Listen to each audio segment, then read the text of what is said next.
और आज हिंदी का फर्स्ट पेपर जो हुआ उसी का ये लाइव सॉल्यूशन है। चलिए पहला प्रश्न देखते हैं, किस वाक्य में क्रिया का अकर्मक रूप प्रयोग हुआ है? अकर्मक क्रिया, अकर्मक प्रयोग किसका हुआ है ये पूछा है। सिपाही चोर को पकड़ता है, मोहन गेंद खेलता है, श्याम आम खाता है, राम स्कूल में पढ़ता है। अब यहाँ पे देखना था कि कर्म किस में मौजूद नहीं है, और ऐसी स्थिति में चूंकि अकर्मक शकर्मक की बात चल रही है तो चूंकि सिपाही चोर को पकड़ता है, यहाँ पे तो कर्म के रूप में चोर आया है, गेंद खेलना, आम खाना, स्कूल में पढ़ता है, तो यहाँ पे आंसर हो जाएगा 4। ओके, बढ़ते हैं दूसरे प्रश्न की ओर। यस, चलिए दूसरा प्रश्न, निम्नलिखित में से किस वाक्य में क्रिया के प्रेरणार्थक रूप का प्रयोग नहीं हुआ है? क्रिया का प्रेरणार्थक रूप कहां पर प्रयोग में नहीं हुआ है ये आपसे पूछा है। अब देखिए, क्रिया के प्रेरणार्थक रूपों की बात करें तो बच्चे को रोटी खिलवाओ, रोटी खिलाओ, बेघर आना चाहता है, पिता ने लड़के को कहानी सुनाई, मौन मुझसे किताब लिखाता है। पूछा गया है कि प्रेरणार्थक क्रिया का प्रयोग कहां पर नहीं हुआ है, और निश्चित रूप से आप समझ सकते हैं कि प्रयोग नहीं हुआ है पूछा है तो देखिए बेघर आना चाहता है, यहां पे कोई प्रयोग नहीं हुआ है, ऐसी स्थिति में यहां पे आंसर होगा 2। चलिए बढ़ते हैं अगले प्रश्न की ओर। किस शब्द में विशेषण शब्द है? विशेषण आपसे पूछा गया था, और अमात्य, अनुचित, अभ्यास और अमावस विशेषण पूछा गया, जो विशेषता बताता है उसको विशेषण कहते हैं। और आप समझते हैं कि विशेषण की अगर बात करेंगे तो यहाँ पे अनुचित शब्द विशेषण ग्रुप होगा, इसका आंसर होगा 2। बढ़ते हैं चौथे प्रश्न की ओर। देखिएगा, किस विकल्प में संबंध सूचक अव्यय का प्रयोग हुआ है? जब भी संबंध सूचक अव्यय का प्रयोग होगा ना साथियों, तो वहां पे आपको संबंध सूचक यानी संबंध के साथ दिखाने वाले शब्द का प्रयोग नहीं हुआ ये पूछा है, तो के या से का प्रयोग होता है तो संबंध सूचक अव्यय होता है। अब देखिए, धन के बिना, यहाँ पे तो आ गया है मालिक के, यहाँ से पहले के और से, यहाँ 3 में लगा हुआ है, लेकिन यहाँ पे जो चौथा प्रश्न है इसमें अगर आप गौर करेंगे तो यहाँ पे किसी प्रकार का कुछ नहीं है, बल्कि यहाँ पे तो निपात का प्रयोग हो रखा है, इसलिए आंसर हो जाएगा 3। चौथा प्रश्न आंसर हुआ 3। बढ़ते हैं 5वें प्रश्न की ओर। विस्मयादिबोधक अव्यय की दृष्टि से असंगत विकल्प बताइएगा। बताइएगा कि कौन सा विकल्प असंगत है, यानी कि कौन सा विकल्प है जहां पे मैच नहीं कर रहा है। ओके, संबोधन के लिए अरे का प्रयोग होता है, तिरस्कार के लिए छी का प्रयोग होता है, स्वीकार के लिए जी का प्रयोग होता है, और आश्चर्यबोधक के लिए धन्य का प्रयोग होता है। अब यदि आप गौर करेंगे तो यहाँ पे संबोधन, तिरस्कार और स्वीकार तो होता है, लेकिन विस्मयादिबोधक या आश्चर्यबोधक होता है, उसमें तो ओ, अरे, ऐसे, अद्भुत, ऐसे शब्दों का प्रयोग होता है, धन्य नहीं हो सकता। तो यहाँ पे 5वां जो प्रश्न होगा इसका आंसर होगा 4। अगला प्रश्न देखिएगा, किस वाक्य में निपात का प्रयोग हुआ है? निपात, ही, भी, तक, तो, केवल, मात्र का जो प्रयोग होता है वो निपात कहलाता है। प्रश्न नंबर 6 है आपके सामने। ओके, देखिएगा, किसी आदमी को भेज दो, मैं आपके पास आया हूं, पशु पक्षी ही अपना हित समझते हैं, और हमारे शिक्षक प्रश्न करते हैं। अब यहाँ पे चूंकि ये 6वां प्रश्न है, पूछा गया निपात का प्रयोग जो है कहाँ पे हुआ है, तो यहाँ पे देखो ही, भी, तक, तो, केवल, मात्र में ही का प्रयोग तीसरे नंबर पर रखा है, तो 6वां जो प्रश्न होगा उसका आंसर होगा 3। 7वें बढ़ते हैं, वह आजकल पढ़ रहा है वाक्य में रेखांकित पद क्रिया विशेषण के किस वेद का उदाहरण है? आजकल पढ़ रहा है, कब पढ़ रहा है भाई साहब? आजकल। कब का जब भी प्रश्न पूछेगा वो कालवाचक होगा, इसलिए आंसर 1 हो जाएगा। 8वां प्रश्न, किस विकल्प के सभी शब्द परस्पर पर्यायवाची नहीं है? आपस में पर्यायवाची नहीं है, ये आपसे पूछा है। पंक्ति, शरणी, पाती, युद्ध, रण, समर, छिद्र, रंध्र, विवर, चावल, तंदुल, पायस। अब अगर 8वें प्रश्न में हम देखें तो यहाँ पे पायस जो शब्द है वो खीर के लिए भी आता है, और कई बार दूध के लिए इस्तेमाल होता है, लेकिन चावल और तंदुल तो अलग था। तो यहाँ पे चौथा प्रश्न ऑप्शन जो है 8वें में वो निश्चित रूप से अलग हो जाएगा, चौथा थोड़ा सा अलग हो जाएगा। और इसके बाद 9वें प्रश्न की ओर चलते हैं। निम्नलिखित में से मोर का पर्यायवाची नहीं है? मोर, कलापी, मंडूक, केकी और सिखी। मोर का पर्यायवाची नहीं है आपसे पूछा है, तो कलापी मोर को बोलते हैं, केकी बोलते हैं, सिखी बोलते हैं, मंडूक नहीं बोलते हैं। ओके, मंडूक तो मेंढक है, इसलिए आंसर यहाँ पे निश्चित रूप से 2 हो जाएगा। 10वें प्रश्न पर चलते हैं दोस्तों, किस विकल्प के सभी शब्द परस्पर पर्यायवाची नहीं है, एक दूसरे के पर्यायवाची नहीं है ये पूछा है? तम, तमिश्र, तिमिर, अंधेरे को बोलते हैं, शर, विशिख, शिलीमुख, बाण को बोलते हैं, खड़ग, अस्सी, करबाल, तलवार को बोलते हैं, मरुत, गंध व तरणी। अब देखो, मरुत हवा है, ओके, लेकिन क्या तरणी के साथ मैच करेगा? ये नहीं कर सकता सर, इसका मतलब यहाँ पे आंसर 4 होगा। ओके, नेक्स्ट, असंगत विलोम आपको बताना है। वैयक्तिक, सामूहिक, उतरना, गिरना, तरल, ठोस, न्यून, अधिक। 11वां प्रश्न है, वैयक्तिक मतलब व्यक्तिगत के लिए आता है, तो इसका सामूहिक होता है उतरना, चढ़ना होता है, चढ़ना उतरना, तो यहाँ पे गिरना तो नहीं हो सकता, उठना गिरना हो सकता था। आंसर यहाँ पे 2 होगा, 2। प्रश्न नंबर 11। 12वां प्रश्न देखते हैं, असंगत विकल्प कौन सा है? विलोम में पूछा है आपसे। ऋतु का वक्र, गत का अगत, बड़ा, लंबा और क्रश, स्थूल। 12वां प्रश्न है। अब अगर देखें आप, रिजु, ऋतु है या रिजु होना चाहिए था, असंगत पूछा है, असंगत पूछा है यहाँ पर, इसका बार देखना पड़ेगा रिजु है या ऋतु है, ये ऑप्शन आपको देखना पड़ेगा। रिजु, ऋतु लिखा है या ये रिजु लिखा है, क्योंकि मेरे हिसाब से ये रिजु लिखा होना चाहिए था, और रिजु की जगह अगर ऋतु लिखा हुआ है, प्रश्न है रिजु है साथियों, ये शब्द है ना, टाइपिंग से मिस्टेक हो गया है, इसको थोड़ा सा आप सही कर लीजिएगा। ये ऋतु नहीं है, रिजु है, रिजु। ओके, टाइपिंग इधर है, यहाँ पर रिजु है ये, और टाइपिंग से कर दिया, पेपर में रिजु आया है ना, ये हमारी जो यहाँ से टाइपिंग की गई है उसमें गलती से ऐसा हो गया। अब आपसे पूछा है कि असंगत बताइए, 12वां प्रश्न है, और 12वें प्रश्न में बड़ा का छोटा होता है, तो यहाँ पे लंबा नहीं होगा। ओके, तो यहाँ पे आंसर 3 हो जाएगा 12वें प्रश्न में। अगले प्रश्न पर बढ़ते हैं। दीक्षा देने वाला कौन होता है? वाक्यांश के एक शब्द भाई साहब, तो दीक्षा देगा वो दीक्षक है। तो 13वां प्रश्न में सिंपल है कि दीक्षा देने वाला दीक्षक, अक का मतलब आला ही होता है। बहुज्ञ का विलोम शब्द बताइए। बहुज्ञ बहुत सारी बातों की जो जानकार रखता है वो बहुज्ञ कहलाता है, और जो कम जानकार रखता है वो अल्पज्ञ कहलाता है। इसलिए आंसर हो जाएगा 2। नेक्स्ट, किस विकल्प में वाक्यांश के लिए प्रयुक्त शब्द उपयुक्त है? कामना पूरी करने वाला काम्य, करुणा का भाव कारुणिक, जिसका समय बीत गया हो कालातीत, कुछ समय के बाद कालचक्र। देखो, कामना पूरी करने वाला, ऑप्शन देखिएगा गौर से, कामना पूरी करने वाला काम्य होता है, करुणा का भाव कारुणिक होता है, जिसका समय बीत गया, जो काल से परे है वो कालातीत होता है। तो काल से परे है ना, ये काल से परे होता है, तो ये तो ऑप्शन ठीक नहीं लिखा है। इसलिए जो 15वां प्रश्न है उसमें आंसर हो जाएगा मित्रों 3। ओके, सस्ता पेपर है, सीधा पेपर है, कोई बात नहीं, गुड। किस विकल्प में शब्द युग्म का विलोम क्रमशः सही अर्थ के रूप में है? उद्यत, उद्यत, पहला सही पूछा है आपसे यहाँ पे, किस में सही का प्रयोग हुआ है। ओके, तो उद्यत, उद्यत, उद्यत मतलब उद्दंड होता है, उद्यत मतलब तैयार होता है, ये नहीं हो सकता। परिहार, प्रहार, परिहार का मतलब त्यागना होता है, पीछे लिखा हुआ है, गलत है। परिणीत, प्रणीत, प्रणीत का मतलब निवेदन और परिणीत का मतलब अविवाहित। 16वां प्रश्न आप देखिएगा, बिल्कुल गलत है, उल्टा लिखा है। कटिबंध, कटिबद्ध, कटिबद्ध मतलब किस चीज को मैं कटिबद्ध हूं, मतलब एकदम कमर बांध के तैयार बैठा हूं, तो यहाँ पे ये सही है। और कटिबंध मतलब जो कमर में बांधा जाता है पट्टा सा, उसको कमरबंद भी बोलते हैं। तो यहाँ पे सही तो यही है, बाकी तो उल्टे लिखे हुए थे। किस विकल्प में वाक्यांश के प्रयुक्त शब्द उपयुक्त नहीं है? जिसकी रक्षा की गई हो रक्षणीय, योजना करने के योग्य योज्य, रंगमंच का पर्दा यवनिका, और पूर्णिमा की रात राका। देखो 17वां प्रश्न अगर गौर करेंगे तो जिसकी रक्षा की गई हो, है ना, पंद्रहवें में सही पूछ रहा है। हाँ, तो समय बीत गया ना, वो उपयुक्त शब्द पूछा है, तो जिसका समय बीत गया है वो काल से परे तो होगा ना भाई। जो समय बीत चुका है मतलब बात अब निकल गई, समय से निकल गई, तो कालातीत हो गया ना काल से परे। सही आंसर। तो किस विकल्प में वाक्यांश के लिए उपयुक्त शब्द उपयुक्त नहीं है? जिसकी रक्षा की गई हो वो रक्षणीय नहीं कहलाता। तो 17वां प्रश्न में पहले ऑप्शन दिया है, ये गलत है। 1। 18वें प्रश्न में चलते हैं। किस विकल्प में शब्द युग्म का क्रमशः सही अर्थ नहीं है? शब्द युग्म का अर्थ आपसे पूछा, सही नहीं है। मूल जड़ को बोलते हैं मूल्य कीमत को, शुक, शुक तोता होता है, उल्टा लिखा हुआ है। आंसर यहाँ पे 2 होगा। 19वें में चलते हैं। कृति, कृति, ये तो बहुत बार पूछा गया है। कृति, कृति की, कृति, कृति का मतलब क्या होता है, ये कई बार पूछ लिया आपसे पहले भी। और कृति रचना होती है, कृति होता है वो चतुर होता है, निपुण होता है। तो आंसर यहाँ पे 2 होगा 19वें में। 20वें प्रश्न पर चलते हैं। निम्नलिखित में से किस शब्द युग्म का क्रमशः सही अर्थ नहीं है? चक्रधर, चक्रचर, चक्रधर, चक्रवाक, चक्रवाल, चक्रवात बवंडर होता है, चक्रवाल, ये तो गलत है। दूसरा ऑप्शन आएगा बी में 2, 20 में 2। Okay, next. किस विकल्प के सभी शब्द शुद्ध है? अंधेरा, चंचलता, दुनिया पूछकर, सोचेंगे, तरंगे, आंतरिक, जाति पांति। अंधेरा में देखो चंद्र बिंदु लगा हुआ है 21वां, और चंचलता में चंचलता लिखा हुआ है। दुनिया, उसमें अनुस्वार लगा हुआ, पूछ, पूछ की जगह पूछ, चंगे, है ना, जाति, जाति की जगह जाति। तो ये सब गलत है, आंसर यहाँ पे 1 ही होगा। 21 में 1।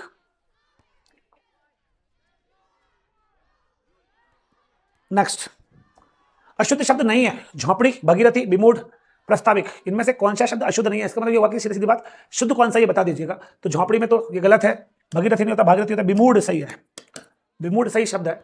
तो अशुद्ध नहीं है, विमूढ़ अशुद्ध नहीं है, इसका मतलब विमूढ़ यहाँ पे शुद्ध शब्द 22 में 3 होगा। अगला चलते हैं।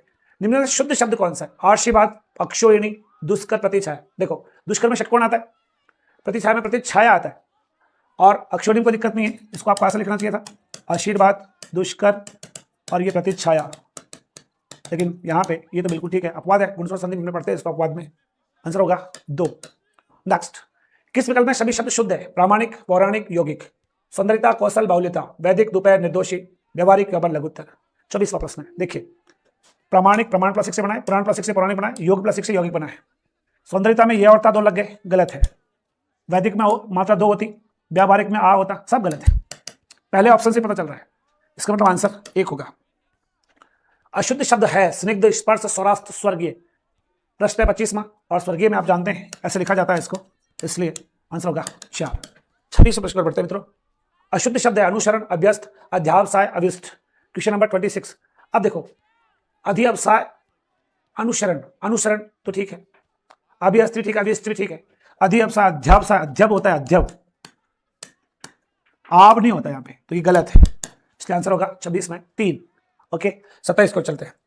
किस विकल्प में अशुद्ध शब्द है अभ्यगत, अर्थांतर, आहार्य, आस्तिक। 27वां प्रश्न, देखो अभि प्लस आगत अगर लगोगे तो अभ्यागत बनेगा, और अगर अभि प्लस आगत से आपको अभ्यागत लिखना था तो यहाँ पे अभ्यागत ऐसे लिखना चाहिए था, यहाँ पे अभ्यगत लिखा है तो ये गलत हो जाएगा, आंसर हो जाएगा 1। 28वां प्रश्न, शुद्ध शब्द है स्थायित्व, शुद्धिकरण, अनुषंगिक, हिंग। शुद्ध पूछा है, देखो हिंग में हिंग जो लिखा है, हिंग कोई वर्ड आप पढ़ते हैं क्या, हिंग नहीं, हिंग पढ़ते हैं सर, है ना।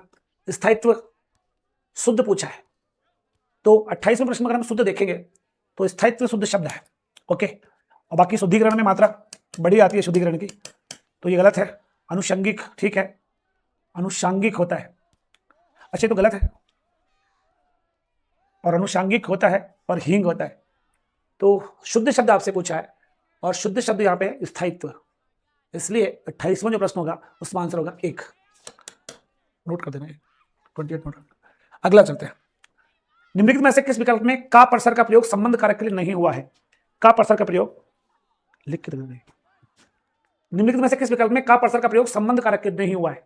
का परसर लगाया पर संबंध कारक के रूप में नहीं हुआ है, ये आपसे पूछा गया क्वेश्चन है 29वां। ओके देखो, वह तो जन्म का विकारी है, जन्म का विकारी, 5 हाथ का डंडा, 3 खंड का मकान और उसका घोड़ा दौड़ता है।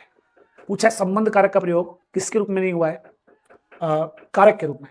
वह तो जन्म का विकारी है, जन्म का विकारी यहाँ पे ये उससे जन्म से संबंध नहीं दिखा रहा उसको, ये एक बोलचाल में है, और इसका हाथ का डंडा, खंड का मकान, उसका घोड़ा, ये सब ठीक है। आंसर 29 में होगा 1। ओके 30 के बढ़ते हैं। कौन सा शब्द पुल्लिंग नहीं है, सरोवर, रायता, कटेल और सरसों। देखिए पुल्लिंग नहीं है, इसका मतलब ये हुआ कि इसमें आपसे स्त्रीलिंग पूछा गया है। ओके, और सरोवर, रायता, कटेल और सरसों, तो वही सब कटेल तो हमने खरीदा पर सरसों तो बोई ना, तो 30वां प्रश्न में आंसर होगा 4, क्योंकि स्त्रीलिंग है। नेक्स्ट, अधिकरण कारक के प्रसर्ग में का असंगत प्रयोग हुआ है। हम में तुम में कोई भेद नहीं है, उनकी योग्यता काम में प्रकट होती है। तुम्हारे घर में 4 आदमी है, देवताओं में कौन अधिक पूज्य है। में का प्रयोग होना चाहिए था काल या स्थान के लिए 31 वर्ष में, और काल या स्थान का प्रयोग कहां नहीं हुआ है, यह आपसे पूछा गया है। तो देखो हम में तुम में कोई भेद नहीं है, 31वां प्रश्न है। उनकी योग्यता काम में प्रकट होती है। तुम्हारे घर में 4 आदमी, देवताओं में यहां नहीं है। ओके, तो ये तो आंसर हो जाएगा 31 में क्या 4, 31 आंसर हो जाएगा 4। इसके बाद 32 में चलते हैं।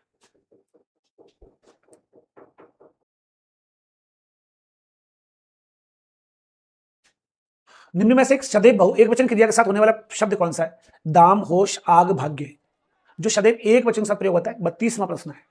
अब एक वचन की अगर बात करेंगे तो दाम तो बहुवचन में, होश बहुवचन में, और भाग्य भी बहुवचन में। आग जो शब्द है, याद रखिएगा आग शब्द है, आग लग गई ऐसा कुछ बोलते हैं, तो 32वें प्रश्न में आंसर होगा 3। नेक्स्ट, एक वचन बहुवचन का बेमेल विकल्प बताइए। वृद्ध से वृद्धजन, डाली से डालियां, डिब्बा से डिबिया और चिड़िया से चिड़िया। अब बताइए यहाँ पे कौन सा शब्द बहुवचन गलत है, मतलब एक वचन बहुवचन मैच नहीं कर रहा है। तो देखो वृद्ध से वृद्धजन बनता है, डाली डाली डालिया बनता है, डिब्बा से डिब्बे बनता है, डिब्बा से डिब्बे बनता, तो ये तो मैच नहीं कर रहा है, आंसर हो जाएगा 3। स्त्रीलिंग शब्द कौन सा है। मोर, मार्ग, गेरू और मिलान। 34वां प्रश्न है। स्त्रीलिंग पूछा हुआ, स्त्रीलिंग की अगर बात करें तो मोर स्त्रीलिंग है,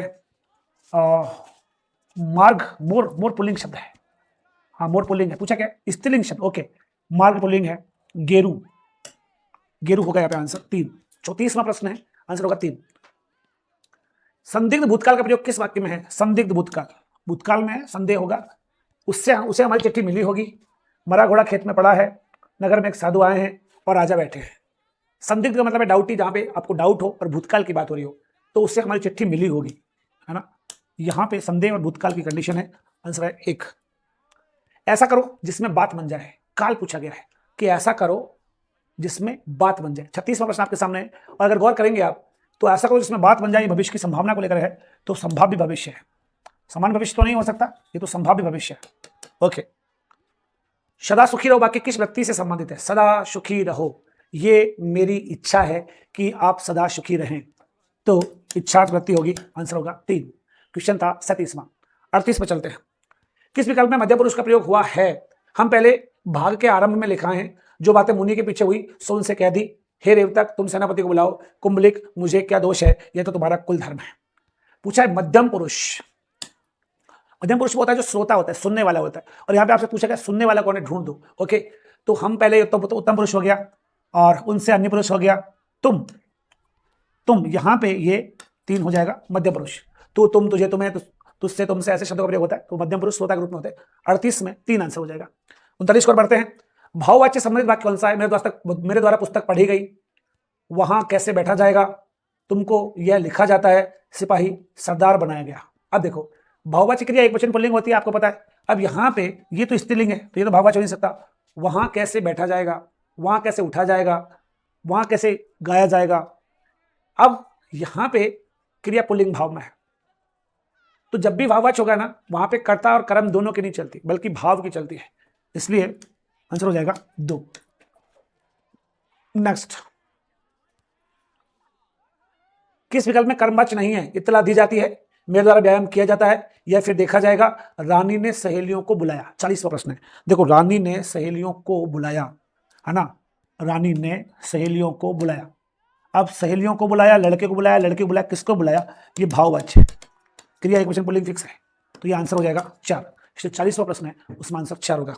41 देखते हैं। संयुक्त वाक्य का उदाहरण है, जब सवेरा हुआ हम लोग बाहर गए, हम चाहते हैं कि लड़के निरोग रहें, तुमको यह कर योग्य है कि बस वन में बसो, उन्हें नींद आती थी ना भूख प्यास लगती थी। देखो भूख प्यास लगती थी ऐसा ये बोल रहा है, 41वां प्रश्न है। तो यहाँ पे संयुक्त वाक्य की बात क्यों है? क्योंकि इन तीनों में आप देखेंगे कि जा, की और की लगा, जहां भी जकार का प्रयोग होता है वहां मिश्र वाक्य होता है। तो ये तीनों मिश्र वाक्य, क्योंकि यहाँ पे ज, क, जकार का प्रयोग है, जे का प्रयोग है, की का प्रयोग है, और यहाँ पे संयुक्त वाक्य, आंसर हो जाएगा 41 में क्या 4। 42 पे चलते हैं। आकाश में तारे निकलते हैं, रोज का काम है, पर डे रिपीट होते हैं, आवृत्ति मूलक। जो आवृत्ति होती है, रिपीट होता है ना, उसको आवृत्ति मूलक बोलते हैं। इसके बाद पर डे की जो काउंटिंग है उसको आवृत्ति में ही गिना जाता है। 42वां प्रश्न ये था। 43 पे चलते हैं। शाम को गाड़ी नहीं मिली क्योंकि वह समय पर नहीं गया, वाक्य में रेखांकित उपवाक्य का प्रकार है क्योंकि वह समय पर नहीं गया। अब जब भी कभी क्योंकि की ऐसा कुछ होता है, तो वहां पे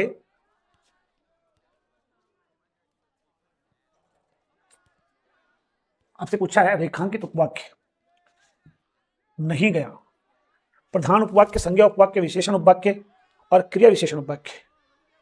शाम को गाड़ी नहीं मिली क्योंकि वह समय पर नहीं गया।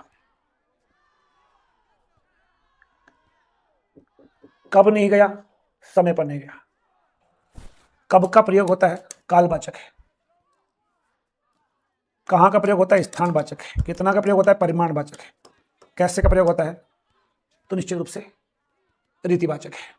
अब पूछा गया कि यहाँ पे रेखांकित उपवाक्य का प्रकार कौन सा है, 43वां प्रश्न है, तो निश्चित रूप से यहाँ पे क्रिया विशेषण होगा। ओके, 44 में और चलते हैं। यदि मैं पढ़ाई करता तो अवश्य उत्तीर्ण होता, अर्थ के आधार पर कैसा वाक्य है? पढ़ाई कर लेता तो उत्तीर्ण हो जाता, पढ़ाई नहीं करेगा तो नहीं होगा। यदि और अगर का प्रयोग कहीं भी हो, तो का प्रयोग हो, तो वो संकेत या जो है ना शर्तीय वाक्य होता है, तो संकेत वाचक होगा। अगला मिश्र वाक्य का उदाहरण है, वहां जो कुछ देख रहे हो कि मैंने वह सब देख लिया, मुझे लोगों को भेज लेना था, सो मैं वहां ठहरकर उनकी बातें सुनने लगा। आप सब प्रकार समर्थ है, आप इस काम को कर सकते हैं, या तो आप स्वयं आइए या अपने नौकर को भेजिए। और यहाँ पे आपको दिख रहा है कि जकार का प्रयोग हुआ है जो का प्रयोग जब भी होगा वो मिश्र वाक्यों का भी मैंने आपसे बात करी थी, इसलिए 45 आंसर होगा ए। 46 में चलते हैं। अशुद्ध वाक्य कौन सा है? उपस्थित लोगों ने संकल्प किया, मैं उनको धन्यवाद ज्ञापित करता हूं, या तो ये बोल दो धन्यवाद ज्ञापित करता हूं, या ऐसे बोल दो कि मैं उनको धन्यवाद देता हूं। ज्ञापित भी हो सकता, देता भी हो सकता था, ये तो गलत है। 2 आंसर होगा। ओके, नेक्स्ट, विंध्याचल पर्वत हिमालय से प्राचीन है। 46वां प्रश्न है, अशुद्ध वाक्य है। और 47वां प्रश्न चलते हैं, शुद्ध वाक्य है। विंध्याचल पर्वत हिमालय से प्राचीन है, नौजवानों को आगे आना चाहिए। इसके बाद फिर क्या हुआ? वह सचिवालय कार्यालय में लिपिक है। पूछा गया शुद्ध वाक्य बता दो। आवर्ती मूलक कैसे होगा? रोज निकलते हैं ना।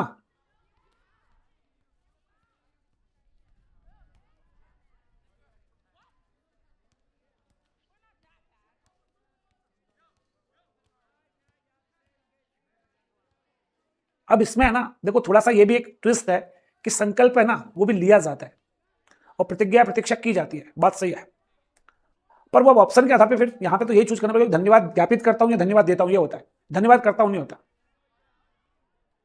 क्लियर? रीट का दामाद। 47वां प्रश्न देखिएगा। शुद्ध वाक्य, विंध्याचल पर्वत। जब विंध्याचल आपने अचल लिखते पर्वत लिखने की क्या जरूरत थी, है ना? इसके बाद फिर फिर लिखने की क्या जरूरत थी? सचिवालय, आलय वगैरह, कार्यालय वगैरह दोनों नहीं चलता। नौजवानों को आगे आना चाहिए, सही है। 47 आंसर 2 होगा। 48 अशुद्ध वाक्य है। जज ने उसे मृत्युदंड दिया, मेरे पास केवल एक घड़ी है, तुम वापस लौट आओ। अब देखो, वापस भी बोल दिया, लौट भी आओ। तुम या तो लौट आओ या वापस आ जाओ, दोनों काम थोड़ी होते हैं एक साथ, तो दो से एक साथ नहीं लिख सकते, इसलिए आंसर यहाँ पे 48 प्रश्न 3 होगा। 49 को चलते हैं। साधारण उद्देश्य में प्रयुक्त नहीं होता है संज्ञा, सर्वनाम, विशेषण, क्रिया विशेषण। जो साधारण उद्देश्य होता है उसमें संज्ञा, सर्वनाम, विशेषण हो सकते हैं, क्रिया विशेषण नहीं, क्योंकि उसमें मिश्र चाहिए होता है, संयुक्त चाहिए होता है, तो वो विधेय के साथ जाता है। तो यहाँ पे 49 में 4 आंसर होगा। ओके, और 50 में देखते हैं किस विकल्प में अशुद्ध वाक्य है। अशुद्ध वाक्य कौन सा पूछा गया है? पुस्तक विद्वतापूर्ण लिखी गई, ये गलत है। छात्र दृढ़ता संगठित रहे, वे इसे समझ सकते हैं, बोल सकते हैं, यदि मेरी सुनते सुने तो कभी न जाए। ओके, आंसर यहाँ पे एक ही होगा।